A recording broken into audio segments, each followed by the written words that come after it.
Halo adik-adik, selamat datang di channel Pak Obi. Bagaimana kabar kalian semua?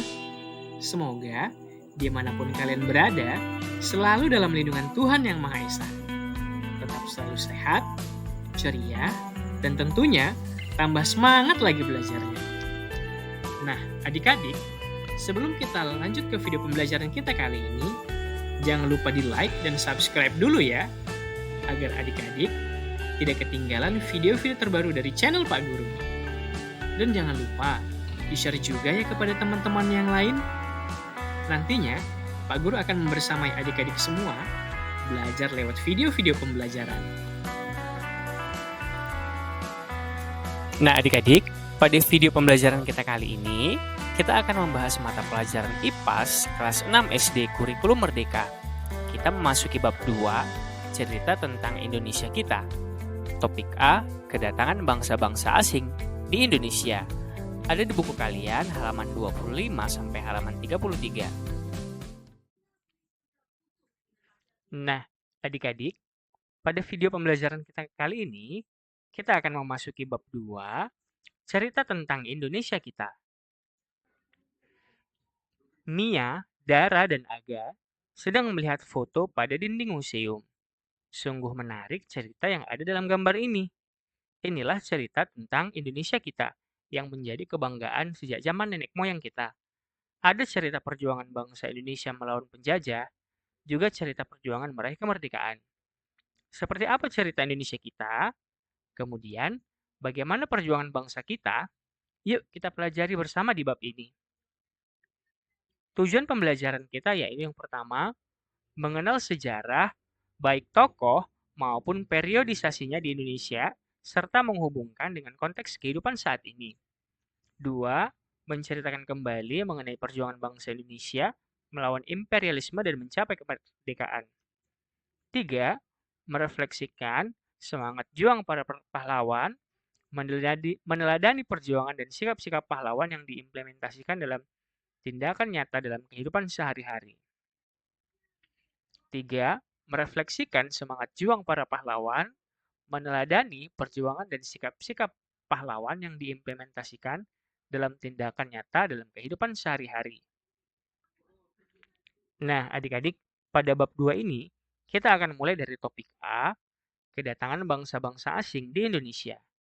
Ada beberapa pertanyaan esensial. Pertanyaan yang pertama, apa maksud kedatangan bangsa-bangsa asing ke wilayah Indonesia? 2. Bagaimana cara bangsa-bangsa asing menguasai wilayah Indonesia? 3. Bagaimana kondisi masyarakat Indonesia setelah kedatangan bangsa-bangsa asing? Nah, adik-adik, mari kita coba jawab. Untuk pertanyaan esensial yang pertama, apa maksud kedatangan bangsa-bangsa asing ke wilayah Indonesia? Jawabannya, maksud kedatangan bangsa asing ke wilayah Indonesia adalah untuk melakukan perdagangan dan menguasai rempah-rempah sebagai komoditas utama Nusantara, atau mencari kekayaan dengan melakukan monopoli perdagangan, atau gold. Kemudian, ada ambisi bangsa Barat untuk melakukan kolonialisme atau menguasai suatu daerah, yaitu Indonesia, atau glory. Selain ekonomi, penyebaran agama turut menjadi salah satu faktor penyebab bangsa Barat datang ke Indonesia. Visi mereka yakni membawa dan menyebarkan agama Kristen di wilayah-wilayah yang mereka datangi, atau gospel. Kemudian, pertanyaan kedua, bagaimana cara bangsa-bangsa asing menguasai wilayah Indonesia? Cara bangsa-bangsa asing menguasai wilayah Indonesia adalah dengan melakukan monopoli, peperangan, dan politik adu domba. Kemudian pertanyaan yang ketiga, bagaimana kondisi masyarakat Indonesia setelah kedatangan bangsa-bangsa asing? Tentu saja, masyarakat Indonesia saat itu sangat menderita karena pemerintah asing melakukan tindakan semena-mena terhadap rakyat, seperti melakukan tanam paksa, perbudakan, membayar dengan upah rendah, memonopoli pasar dengan membayar hasil pertanian dengan harga yang rendah. Nah, adik-adik, mari kita perhatikan percakapan berikut. Kapal itu kira-kira mengangkut apa ya? Kata pamanku, kapal itu mengangkut cengkih. Mengapa cengkih-cengkih itu mereka angkut? Mungkin untuk dijual lagi ke negaranya seperti dulu? Oh, maksudmu ketika kita dijajah dahulu ya? Nah, adik-adik, sejak zaman kuno, pelayaran dan perdagangan dari barat dan negara Cina memerlukan pelabuhan sebagai tempat singgah, mengambil bekal, dan menumpuk barang. Daerah Malaka yang merupakan daerah di Nusantara yang berkembang menjadi pusat perdagangan pada abad ke-14, bahkan Malaka menjadi salah satu pusat perdagangan terbesar di Asia. Di Malaka terjadi pertemuan pedagang yang berasal dari Arab, Parsi, Gujarat, Benggala, Dagu, Siam, negeri Cina, serta pedagang lokal dari Sumatera, Jawa, Maluku, dan kepulauan kecil di daerah Nusantara. Pedagang dari Nusantara terkenal dengan barang dagangannya yang berupa rempah-rempah dan hasil bumi lainnya, di mana barang tersebut sangat dibutuhkan bangsa asing yang memiliki banyak kegunaan. Rempah-rempah dapat digunakan untuk mengawetkan makanan, bumbu masakan, bahkan obat-obatan. Faktor yang membuat Malaka menjadi daerah perdagangan yang terkenal salah satunya karena lintasan jalur laut dengan Nusantara sangat tergantung angin yang menentukan arah jalur navigasi, sedangkan Indonesia memiliki siklus di Australia yang menimbulkan musim barat dan musim timur. Hal ini yang membuat Malaka menjadi titik tengah pertemuan antar pedagang dari Nusantara dan pedagang dari Barat. Bangsa-bangsa Asia atau Eropa mengetahui bahwa Malaka menjadi pusat perdagangan di Asia. Mereka banyak yang berdatangan dan berdagang serta memulai melakukan penjelajahan ke pulau-pulau di Nusantara untuk mencari rempah-rempah dari daerahnya langsung. Beberapa hasil rempah-rempah yang terkenal dari wilayah Indonesia yang dibutuhkan bangsa asing antaranya vanili, lada, dan cengkeh. Bangsa-bangsa Eropa yang datang ke Nusantara pada mulanya bersikap baik untuk mengambil simpati dari rakyat. Namun, pada akhirnya mereka melakukan penindasan dan kekerasan untuk keuntungannya mereka sendiri, yakni dengan melakukan monopoli perdagangan. Selain menjadikan daerah di Nusantara sebagai lumbung padi, Nusantara juga dijadikan daerah kekuasaan yang mereka jaga untuk tidak direbut baik kerajaan yang ada di Nusantara maupun bangsa Eropa lainnya. Oleh karena itu, demi menjaga daerah kekuasaannya di Nusantara, mereka juga melakukan peperangan satu sama lain. Nah, adik-adik, pernahkah kalian melihat warga negara asing berada di sekitar tempat tinggal kalian? Berkebangsaan apakah mereka? Umumnya, bangsa asing digunakan untuk menggambarkan masyarakat selain penduduk asli Indonesia. Berdasarkan cerita sejarah negara kita, bangsa asing sudah berdatangan ke Indonesia sekitar abad ke-16 Masehi. Pada mulanya hanya satu atau dua, namun kemudian mereka berbondong-bondong datang ke daerah kita. Bahkan saat ini, warga negara asing sering kita temui di tempat wisata atau di tempat umum lainnya. Karena kita sedang belajar sejarah, bagaimana kalau kita cari tahu apa tujuan bangsa asing tersebut datang ke Indonesia pada abad ke-16? Bagaimana perlakuan mereka terhadap bangsa kita? Yuk, kita pelajari cerita sejarah bangsa Indonesia. Nah, adik-adik, mari mencari tahu. Pada bagian ini, kita akan mengamati peta penjelajahan bangsa asing ke Nusantara. Siapkan peta penjelajahan samudera yang sudah diberikan guru kalian. Kita akan belajar mengidentifikasi gambar tersebut. Yang pertama, amati pola garis pada gambar peta dan cari keterangan yang ada dalam gambar tersebut. Tulislah informasi yang kalian dapatkan berdasarkan hasil pengamatan gambar pada buku tugas. Contohnya, informasi mengenai nama kapal, tahun kedatangan, tujuan kedatangan, rempah-rempah yang terkenal di Indonesia, dan masih banyak lagi. Gunakan informasi pada teks kedatangan bangsa-bangsa asing ke Nusantara sebagai alat bantu. Kemudian yang kedua, guru kalian akan memimpin untuk diskusi bersama. Buatlah catatan dari hasil diskusi bersama guru di buku tugas. Ketiga, Setelah kegiatan diskusi, tulislah pada buku tugas kesimpulan mengenai bagaimana bangsa asing masuk ke wilayah Indonesia pada zaman dahulu. Nah, adik-adik, kita akan masuk ke bagian kedatangan bangsa-bangsa asing ke Nusantara. Perhatikan kisah berikut mengenai sejarah kedatangan bangsa-bangsa asing ke Nusantara. Bangsa asing yang pertama yang datang ke Nusantara adalah kedatangan bangsa Portugis. Berdasarkan cerita sejarah Indonesia, terdapat beberapa bangsa dari benua Eropa yang melakukan petualangan, pelayaran, dan penjelajahan samudera. Pelayaran pertama dilakukan oleh Portugis yang berhasil menemukan Kepulauan Nusantara sebagai daerah penghasil rempah-rempah. Pada awalnya, bangsa Portugis datang ke Malaka untuk melakukan perdagangan. Kemudian, mereka ingin menguasai jalur perdagangan di Nusantara dan menguasai daerah penghasil rempah-rempah. Oleh karena itu, Portugis mengalami berbagai perlawanan dari kerajaan Malaka yang tidak mengizinkan Portugis menguasai daerah Malaka.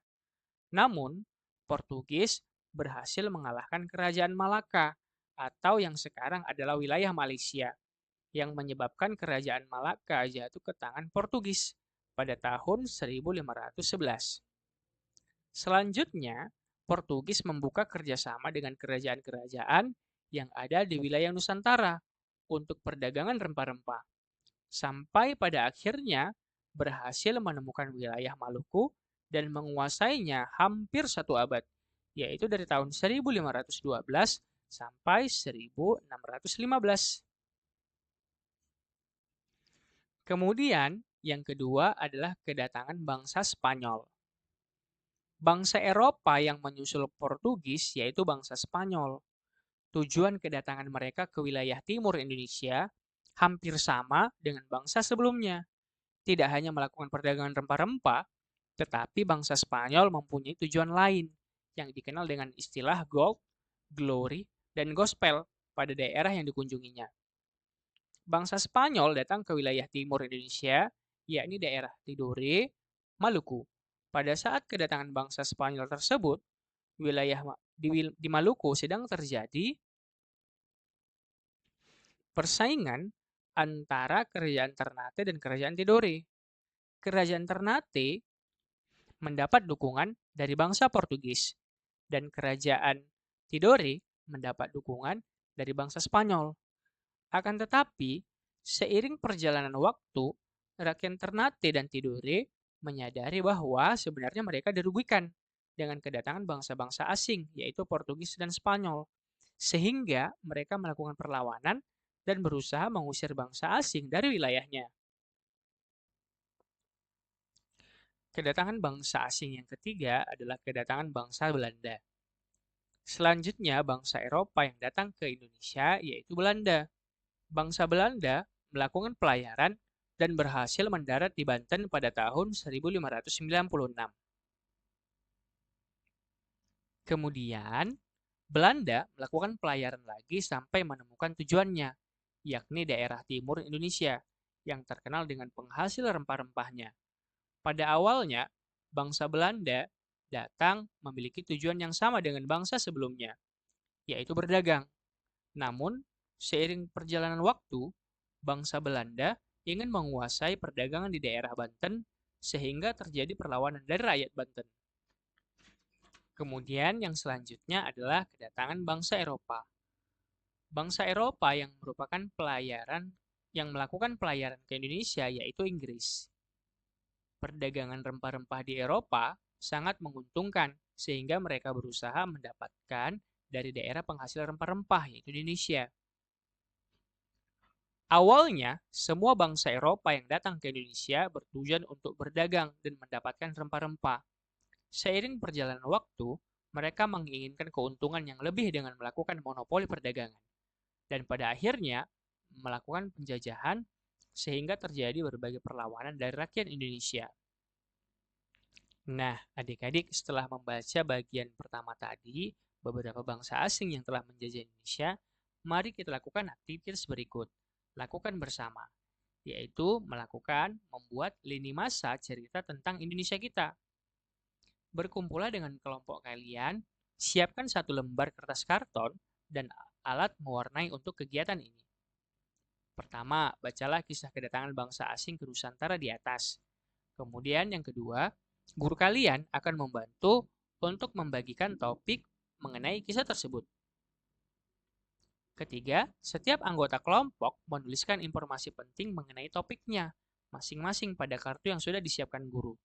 Kemudian yang keempat, buatlah garis lini masa pada kertas karton seperti pada garis lini masa ceritaku yang dibuat pada kegiatan sebelumnya.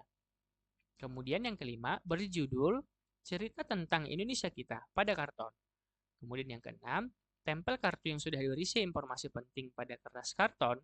Menempel kartu disesuaikan dengan ukuran ya, dengan urutan kejadian ya. Kemudian yang ketujuh, hiaslah lini masa kalian dengan alat untuk mewarnai. Nah, adik-adik kira-kira bisa seperti ini ya contohnya lini masa kedatangan bangsa Eropa ke Indonesia. Dimulai dari kedatangan bangsa Portugis. Kemudian ini adalah garis lini masanya. Kalian boleh variasikan dan kreasikan sesuai dengan kebutuhan kalian. Mari kita refleksikan. Pertanyaan pertama, informasi apa yang bisa kita dapatkan dari cerita kedatangan bangsa-bangsa asing ke Nusantara? Kedua, menurut kalian, apa kelebihan yang dimiliki oleh negara Indonesia? Tiga, apa saja sumber daya alam Indonesia yang menjadi incaran bangsa Eropa?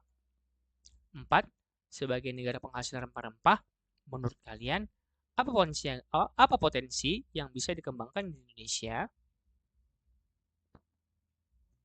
Kemudian pertanyaan yang kelima, apakah tempat tinggal kalian termasuk daerah yang pernah didatangi bangsa-bangsa Eropa? Mengapa? Kemudian yang keenam, apa yang perlu bangsa Indonesia lakukan di masa sekarang agar penjajahan tidak terulang lagi? Nah, adik-adik, mari coba kita jawab ya. Untuk pertanyaan yang pertama, informasi apa yang bisa kita dapatkan dari cerita kedatangan bangsa-bangsa asing ke Nusantara? Jawaban kalian boleh bervariasi ya. Misalnya, contohnya dari tujuan kedatangan, boleh juga dari nama bangsa yang datang, kemudian nama kapal, dan tahun kedatangan. Kemudian, pertanyaan kedua, menurut kalian, apa kelebihan yang dimiliki negara Indonesia? Nah, adik-adik, pertanyaan ini boleh jawabannya bervariasi juga. Contohnya, memiliki kekayaan alam seperti rempah-rempah dan memiliki banyak kerajaan sehingga banyak cerita sejarah. Kemudian, pertanyaan ketiga, apa saja sumber daya alam Indonesia yang menjadi incaran bangsa Eropa? Bisa lada, pala, cengkeh, kayu manis, dan sebagainya. Pertanyaan keempat, sebagai negara penghasil rempah-rempah, menurut kalian, apa potensi yang bisa dikembangkan di Indonesia? Nah, jawabannya kalian boleh bervariasi juga ya. Sebagai contoh, misalnya pengolahan dan pemasaran yang bagus, melatih sumber daya manusia yang mumpuni untuk melakukan pengolahan, serta rempah-rempah dijadikan salah satu komoditi ekspor Indonesia. Kemudian, pertanyaan kelima, apakah tempat tinggal kalian termasuk daerah yang pernah didatangi bangsa-bangsa Eropa? Mengapa? Nah, jawaban ini boleh bervariasi ya. Nah, untuk menjawab pertanyaan yang satu ini, kalian bisa bertanya kepada guru atau orang tua kalian. Misalnya, jika kamu tinggal di daerah Nusa Tenggara Timur atau NTT, jawabannya iya, karena NTT adalah salah satu daerah penghasil cendana yang banyak dibutuhkan bangsa Barat dan pernah didatangi bangsa Portugis dan Spanyol. Bukti beberapa warisan budaya yang masih dilakukan warga NTT seperti pesta dan dansa yang menjadi ciri khas bangsa Eropa yang masih dilakukan sampai saat ini. Kemudian, pertanyaan yang keenam, apa yang perlu bangsa Indonesia lakukan di masa sekarang agar penjajahan tidak terulang lagi? Nah, jawaban kalian boleh bervariasi ya. Misalnya, menjaga kedaulatan negara dan tidak membiarkan bangsa asing melakukan penjarahan serta penindasan pada bangsa Indonesia. Nah, adik-adik, mari kita belajar lebih lanjut. Kekuasaan Belanda di Indonesia. Kekuasaan Belanda di Indonesia. Nah, adik-adik, mari kita belajar lebih lanjut. Kekuasaan Belanda di Indonesia. Wilayah Nusantara dikenal sebagai penghasil rempah-rempah. sehingga menarik bangsa-bangsa Eropa untuk datang dan melakukan perdagangan dengan masyarakat yang tinggal di wilayah Nusantara. Akan tetapi, hal tersebut juga menimbulkan dampak negatif bagi bangsa Indonesia. Hal ini karena bangsa Eropa lain berdagang juga memiliki tujuan lain. Salah satunya untuk menguasai wilayah penghasil rempah-rempah tersebut. Bangsa yang menguasai wilayah Indonesia paling lama yaitu bangsa Belanda. Bangsa Belanda melakukan penjajahan selama hampir 350 tahun. Berikut keberhasilan bangsa Belanda saat menjajah Indonesia. Yang pertama adalah pembentukan VOC. VOC atau singkatan dari Vereniging Oost-Indisch Company dibentuk pada tahun 1602 yang merupakan perusahaan dagang Hindia Timur dan berkantor pusat di Amsterdam, Belanda.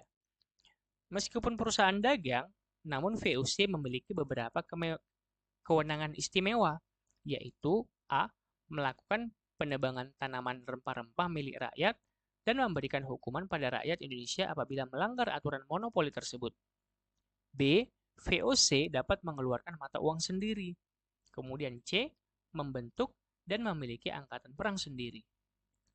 Kemudian yang kedua adalah Kulturstelsel atau tanam paksa.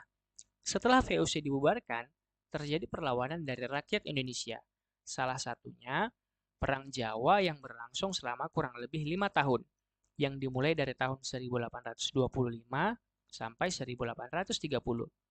Perang yang dipimpin oleh Pangeran Diponegoro ini menyebabkan pemerintah Belanda mengalami kerugian besar. Untuk menutupi kerugian tersebut, Belanda mengeluarkan aturan yang diberi nama Kulturstelsel atau tanam paksa. Pemerintah Belanda melakukan tindakan sewenang-wenang terhadap rakyat, seperti 1/5 tanah rakyat ditanami tanaman yang diwajibkan. Gagal panen harus ditanggung petani. Bagi yang tidak punya lahan pertanian, harus bekerja lebih dari 65 hari. Hal tersebut tentu saja menjadikan rakyat Indonesia semakin menderita. Kemudian yang ketiga adalah politik etis atau politik balas budi. Politik etis timbul atas pemikiran sebagian masyarakat Belanda yang menganggap bahwa Belanda telah berhutang budi pada rakyat Indonesia. Oleh karena itu, Belanda perlu memberikan peningkatan kesejahteraan pada rakyat Indonesia. Politik etis digagas oleh Konrad Theodor van Deventer. Politik ini dijalankan pada tahun 1890 dengan melakukan A. Memberikan pendidikan pada rakyat pribumi, B. Membuat irigasi, dan C. Transmigrasi atau perpindahan penduduk. Nah, adik-adik, apa saja yang sudah aku pelajari? Yang pertama adalah daerah timur Indonesia, yaitu Maluku dan sekitarnya, merupakan daerah penghasil rempah-rempah. B. Bangsa Eropa yang melakukan pelayaran menggunakan kapal sampai ke Kepulauan Nusantara atau Indonesia untuk melakukan perdagangan dan mencari rempah-rempah, yaitu Portugis, Spanyol, Inggris, dan Belanda. 3. Bangsa Portugis dan Spanyol selain tujuan berdagang juga memiliki 3 tujuan utama yang dikenal dengan istilah gold, glory, dan gospel. 4. Kekejaman yang dilakukan bangsa Eropa dalam berdagang yaitu melakukan monopoli perdagangan, bahkan sampai melakukan penjajahan di wilayah Indonesia untuk dijadikan wilayah kekuasaannya. Nah, adik-adik, demikianlah video pembelajaran kita pada kali ini. Semoga video ini dapat bermanfaat untuk adik-adik dalam memahami materi kali ini. Dan jangan lupa untuk like, subscribe, dan share kepada teman-temannya yang lain. Thanks for watching. See you next time, dan sampai jumpa kembali.